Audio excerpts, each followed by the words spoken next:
ब्रह्म का जो स्वरूप है वो सुबह के लाल सूर्य के समान है, इसीलिए वहां का पूरा ब्रह्मांड लाल है। जहां तक आपकी निगाह जाएगी ब्रह्म देश में चारों तरफ आपको लाल ही लाल नजर आएगा। महात्मा जब साधना करके वहां पहुंचे तभी महात्माओं ने लिख दिया, लाली मेरे लाल की और जित देखो तो लाल, लाली देखन में गई मैं भी हो गई लाल। और पूरा ब्रह्मांड लाल है। जितने साधक वहां पहुंच जाते हैं उन सभी को योगेश्वर कहा जाता है। योगेश्वर की पदवी उन्हीं को मिलती है जो ब्रह्म स्थान तक पहुंच रखते हैं। जैसे व्यास जी हुए, वशिष्ठ जी हुए, वाल्मीकि जी हुए, इन सब की पहुंच वहीं तक थी। इसीलिए कहा गया है कि वाल्मीकि भय ब्रह्म समाना। जब इनकी जीवात्मा वहां पहुंची और जब इन्होंने ब्रह्म का दर्शन किया, इनका स्वरूप भी ब्रह्म के समान यानी कि ब्रह्म स्वरूप हो गया।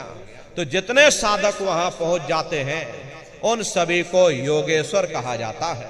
योगेश्वर भगवान श्री कृष्ण उसी देश में वास करते हैं।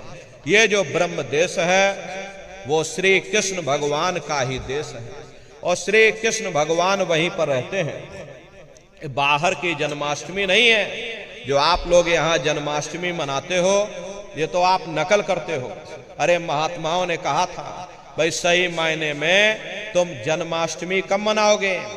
जब तुम्हारी ये जीवात्मा 5 तत्व जल पृथ्वी अग्नि वायु आकाश और 3 गुणों रजोगुण तमोगुण सतोगुण 5 तत्व और 3 गुणों से परे होकर के और ब्रह्म देश में पहुंच करके जब तुम कृष्ण भगवान का दर्शन कर लोगे तब सही मायने में जन्म अष्टमी मनाई जाएगी। वहां कृष्ण भगवान का दर्शन करने के बाद में फिर तुम्हारी यही जीवात्मा तीसरे मंडल की आवाज को पकड़ करके और तीसरे मंडल की चढ़ाई करती है।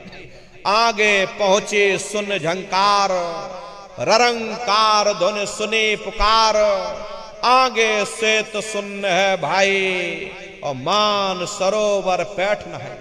उसी के ऊपर तीसरा देश आता है जिसे महात्माओं ने सुन्न देश कहा।